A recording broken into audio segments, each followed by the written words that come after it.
Hello everyone. This is the last piece of New 26 Heaven. Yes, it's taken me this long to finally do it.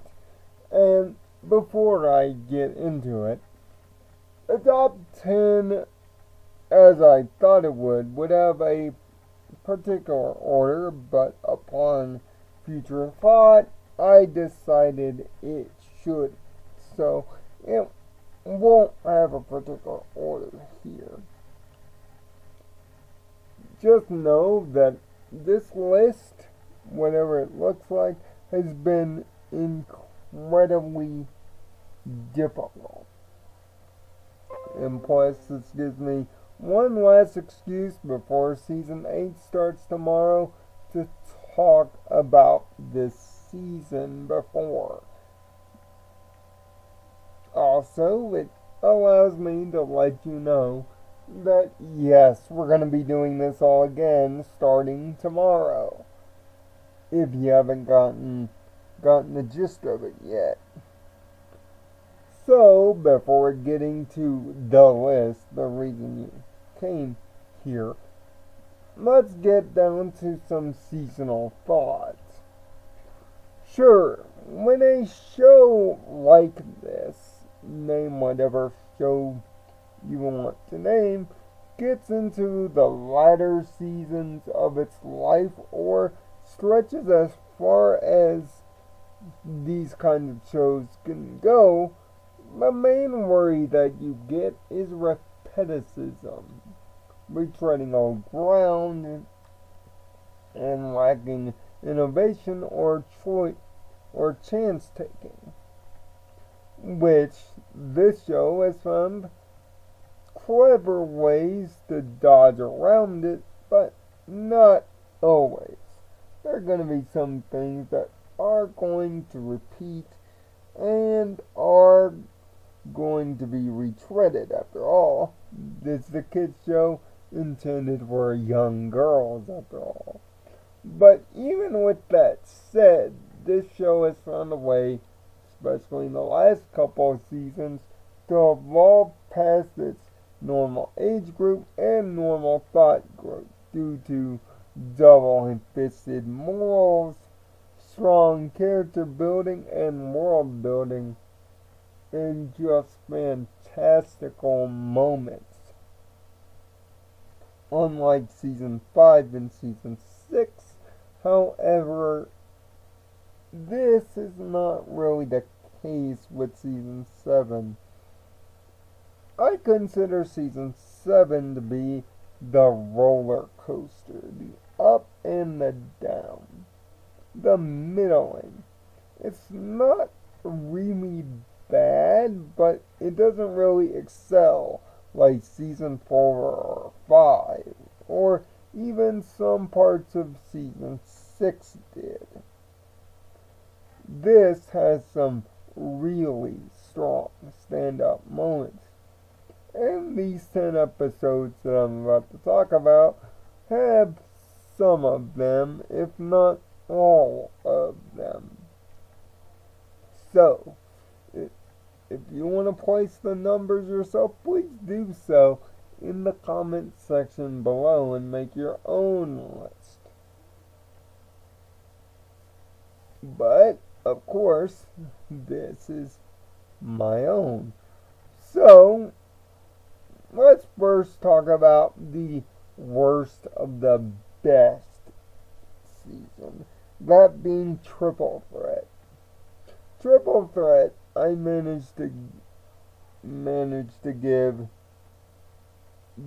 unfortunately only a 3, with some case for a 2, mainly because Spike being a complete idiot. But having Thorax and Ember and the great interactions between Starlight and Twilight between them, and the fact that pretty much the two people with the problem end up solving the problem before even Spike does, gives a swerve to an ending. And it's a good way to introduce new characters from season 6 into a slice of life situation. But that's not necessarily giving it a lot of props.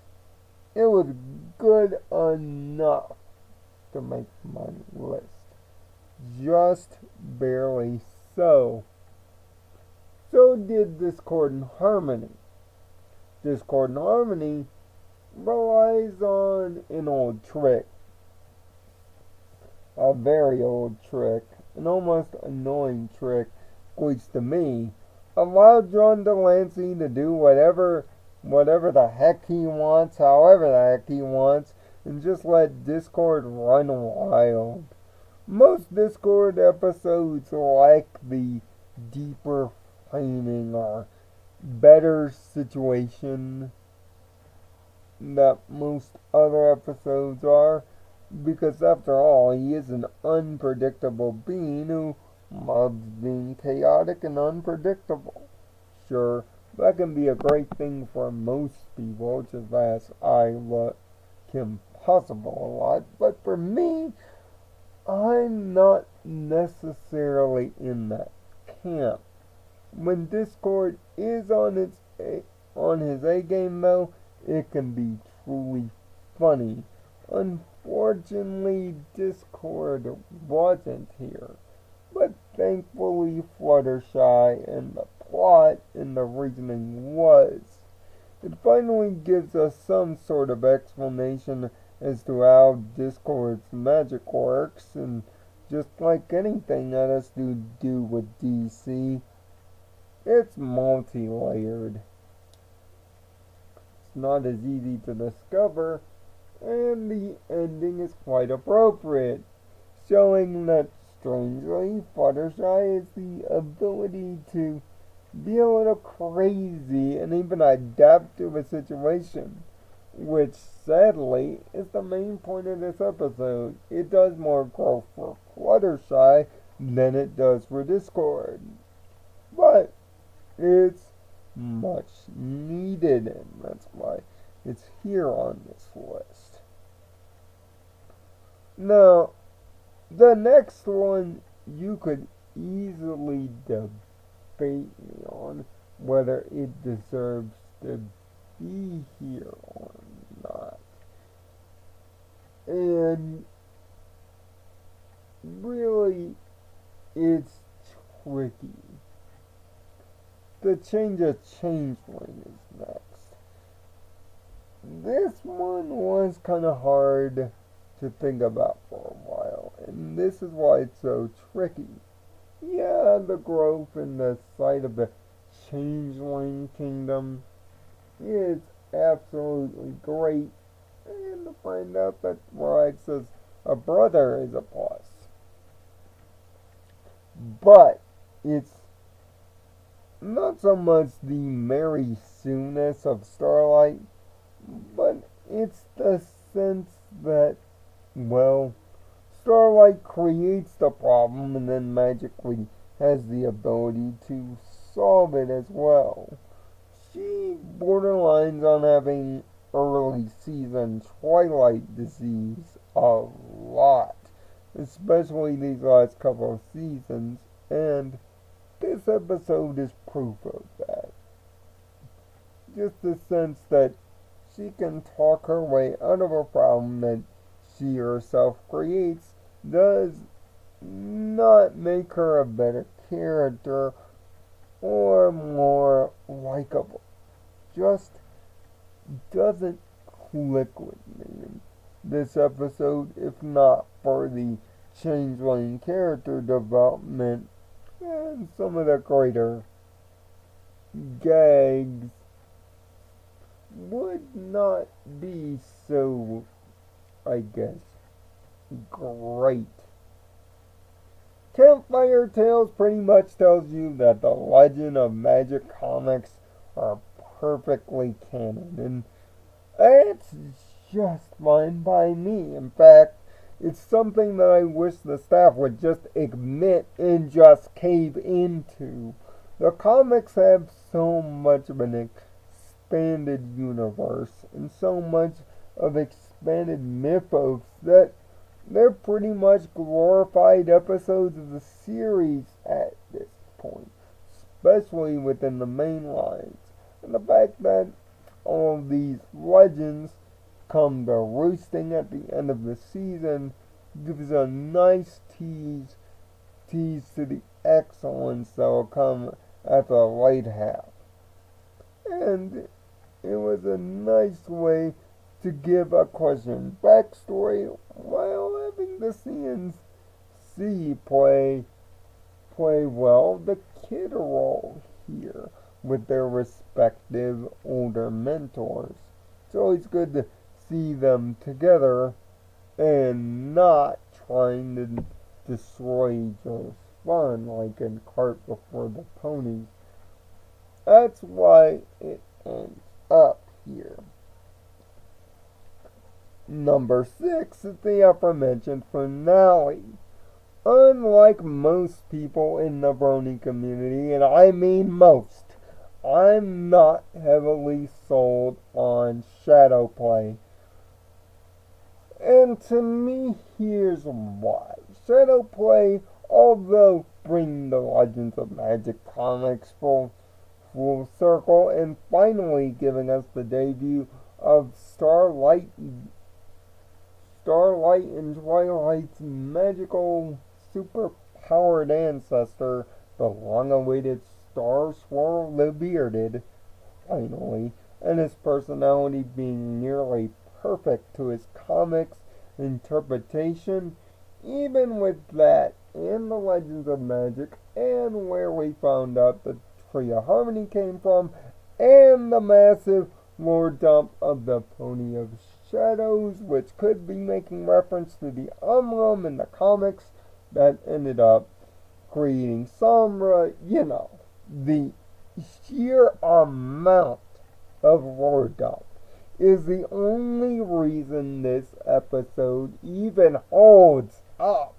Because on the pureness of its actual plot and the villain himself, Stygian, the Pony of Shadows, is extremely weak.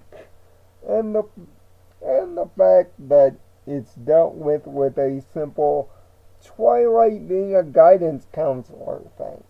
And the fact that they forced Starlight to be right again.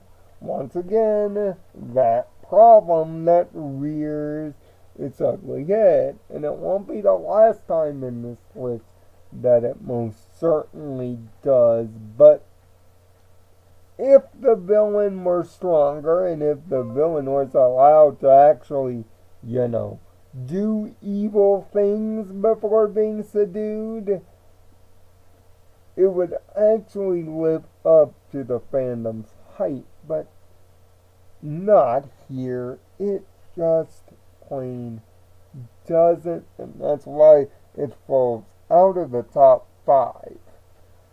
Now, as for the top 5 was the easiest for me to do. This was a no-brainer top 5. It was so easy a caveman could do it, like some Geico insurance.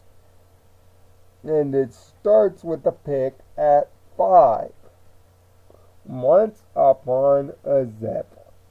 Now, I know a lot of you people in the fandom will be like, what? You like this? Even though Twilight had no prior interaction with Iron Will, true. And it's pretty much putting your hoof down with a cruise ship. But, as my pony name can tell you, I love the Sparkle family. So much so that I feel like a natural fit in that family. And there was only one piece missing to my piece of resistance. Time with the parents. Nightlight is overly nerdy, organizational, and down to earth.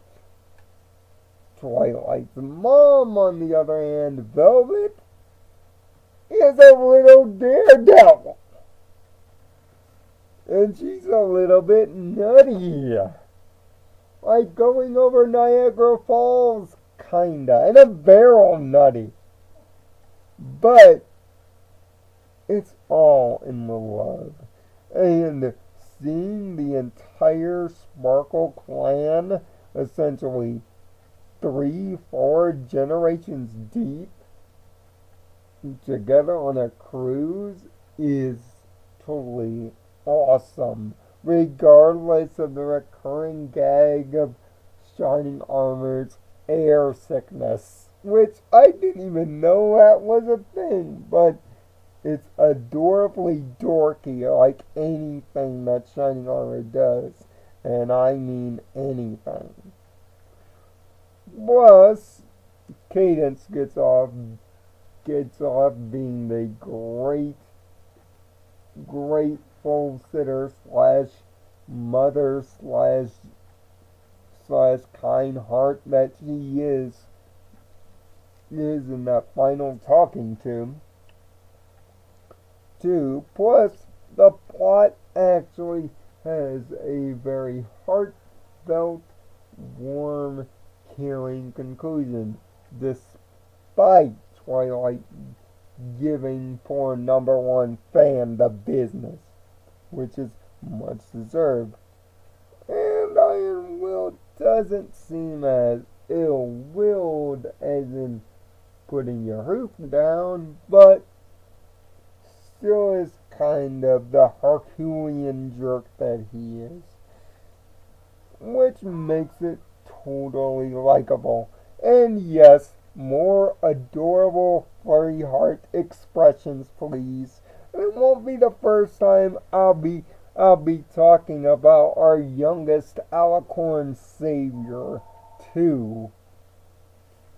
Because unlike most of the fandom, I don't see young Flurry as an annoyance or an overdue. I see it as perfectly cute. Number 4, though, on the other hand, is, well, when you're talking about the top 5 of this season, it's pretty darn easy. I mean, they stick out like sore thumbs, especially the last 3. And speaking of that aforementioned cute Flurry Heart episode, here we are with a flurry of emotions. Sure, babies in animated series have had their ups and their downs from the Rugrats gang to Maggie to others. They've always been all over the place, but I have never seen a baby more expressive and say more without saying a word than our young Alicorn savior, Miss Flurry Heart. Sure, introduction was interesting, but the entire character in herself is interesting. God forbid if in season 8 she actually starts talking. I may have a goddamn heart attack because she's so darn cute. And ever since she was born into the Sparkle family, this has been one of my highest requests, to see young Twilight try to play babysitter. Just when I heard the initial synopsis for the episode, I started laughing in delightful glee. Not not because I like to see my beloved waifu in pain. I just love her to see her in situations that she may or may not be prepared for. Yes, that whole scene of her being way too stern can be debated, but Flurry's performance is masterful, and it really shows the strength of the animation team at DHX. This is DHX showing off and showing their years of expressionist work going absolutely crazy with a baby. They say a picture's worth 1,000 words. This episode sums it up, and it's just too cute for darn words. But it just barely misses the top three. Why? Because the top three are undisputably great. Sure, season 7 didn't have a lot of 6 out of 6 episodes. They had a lot of 3s and 4s. But of the 6 out of 6ers, these episodes are super duper strong. And the first of these could make an easy case for most of you to be at the top. Celestial Advice is 3. Season openers have always been a mixed bag. It's either a save the world from epic devastation, or in the case of season 6, save the world from a commie manipulative 1984 character that would eventually become the bane of my existence because there's a better character already created in a spin-off. Yes, I said it. And no, you can come at me, bro. Sunset is still better than our communist overlord, Miss Glimmer. But Celestial Advice does carry forward her storyline, but also it gives privy to one of the big things as a lot of people want: character development upon Celestia. Celestia is the queen of trolls still, but thanks to Celestial Advice, we finally learn that this queen of trolls has a third dimension, and that pretty much it was confirmed that she had already planned all of this. But it's the fact that she humanized it. The fact that she struggled with sending Twilight to Ponyville and relates to the struggle that Twilight has now in this episode, trying to figure out what to do next with Starlight. Sure, it's not as natural because naturally the plot and the worry is driven by Discord again, who once again in his typical form steals most of the scenes that he's in as though his name is Carmen Sandiego, but that's all in good. This episode is heartwarming, it's funny, it has, well, what I like to call massive twilighting overload, as only my waifu can do. God bless you, Twilight. May the gods continue to do so. So, and believe me, It's the most relatable that Celestia has ever been in the series. If not, for later in the season at the halfway point when we got to number 2. A royal problem. This has been the episode that the fandom has collectively been waiting for so long. It almost feels like the wait for Kingdom Hearts 3. Almost. But hopefully, like Square Enix will do later this year, a royal problem delivered. Not only with a picture of a very evil Celestia, but the day in the life of the two royals, and for them to finally understand each other's differences and each other's problems. Essentially, to finally put to bed the plus 1,000 year beef. You know, the beef that started this entire series in rotation is finally given a nice bow of donezo thanks to the events in this episode. Yes, it's Starlight overreacting and acting and trying to solve a problem with magic again, but that's just typical Starlight being Starlight. But it was a necessary oopsies.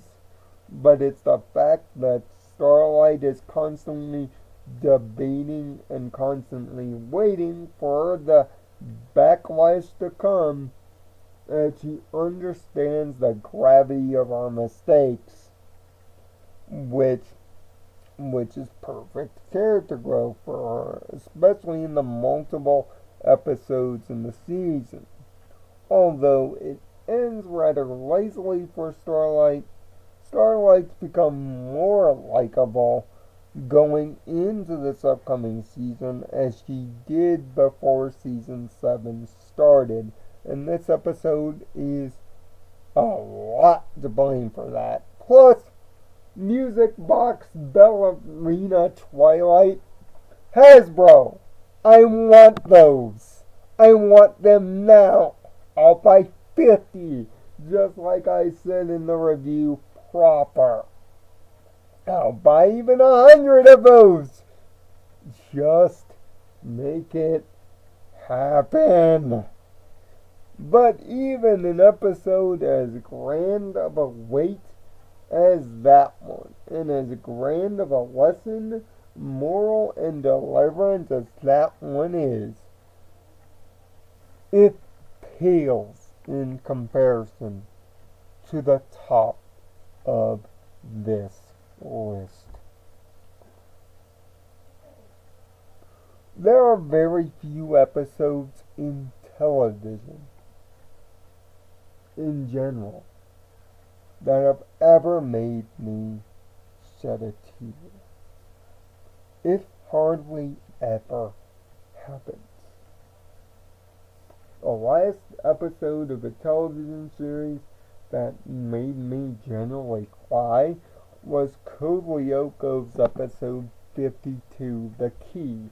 An episode that I still can't watch to this day because of how heart-wrenching it is.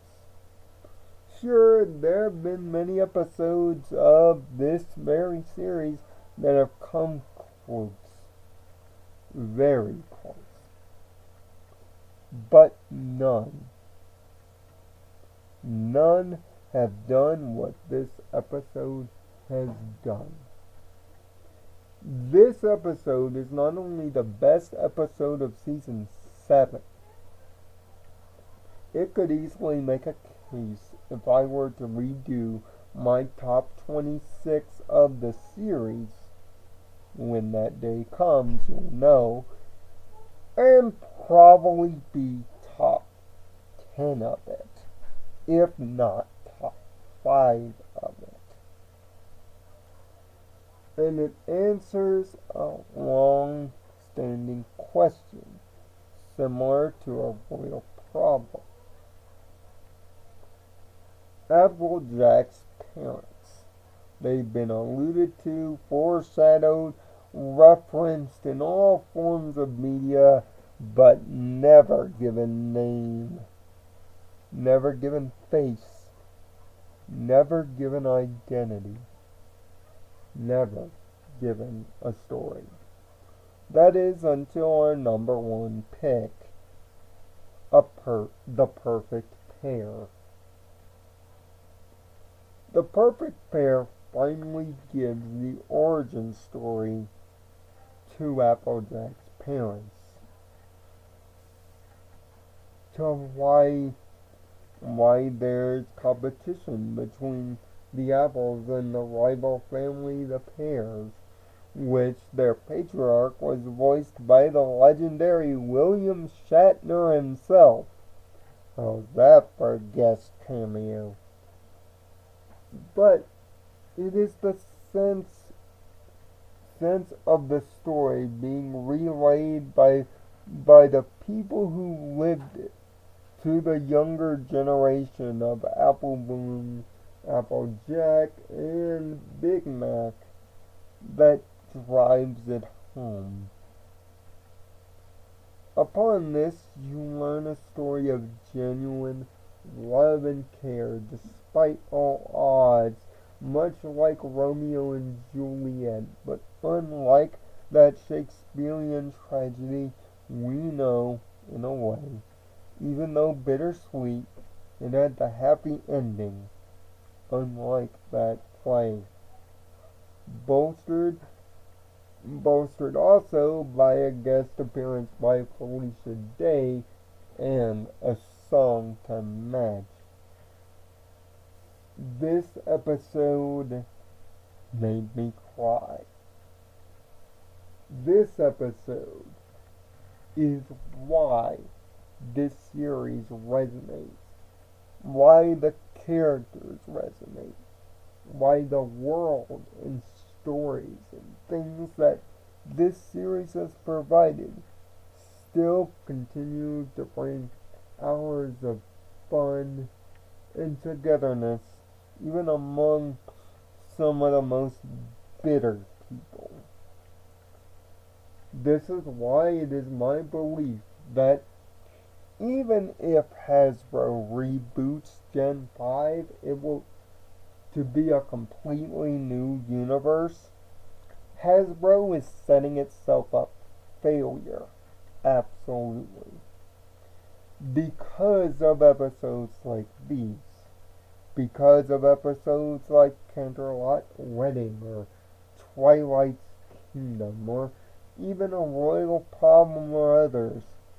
It's because of episodes like these, and yes, even the songs in the movie itself, that proves that rebooting it from scratch will be a monumentally impossible task.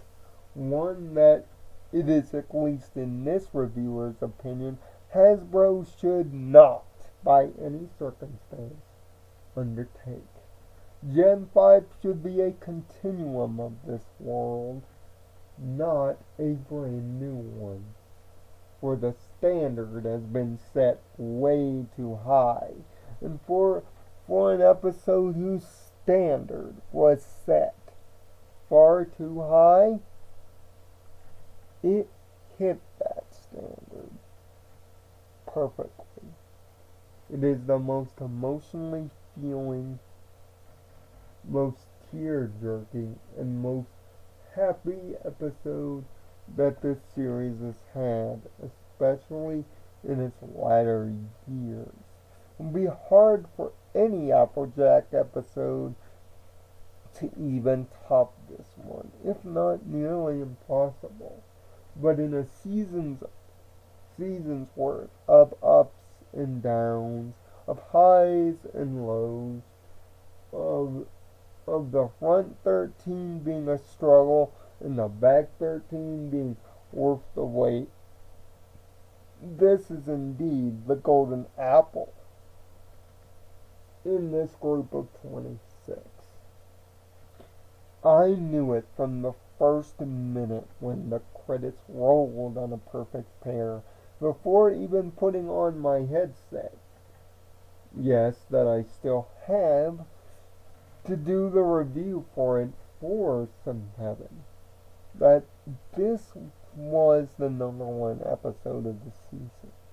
It was the one thing upon starting the long, arduous thought of this list that I knew for certain that this episode would be at the top of it. That's why it's number one. And for most people, it's their number one too. For a season of uncertainty, of constant change, as Friendship as Magic tends to do. We had some major ups, we had some major downs, but all of it was worth it. And as we lay on the doorstep of the 8th season, and as we see it in the shadow of the franchise's future, uncertain and certainly an impossible Herculean task it may be, we prepare tomorrow morning to once again start the journey anew. From heaven we came down, and thus we began Vigilantes. But, as the end of the season showed us, there's still a lot of growth, there's still a lot of potential, and this is still one of the best shows animated on television, even if this season doesn't hold up to its much stronger brethren. It still truly has some gems in it. That's why the overall season grade for this season is a 3 out of 6. So, if you have a list of your own of the best episodes of the season, leave it down in the comment section below. And tell me what you're looking forward to as we begin next season tomorrow. It looks like we Vigilantes are off to school. Let's hope that once this semester ends and we do this again in 26 episodes, that we'll have a brighter horizon. And I hope you join me. I hope you subscribe. And sorry for the long wait. I'm Nirvana Sparkle. And until tomorrow morning, find peace in your own Nirvana. And thanks for watching.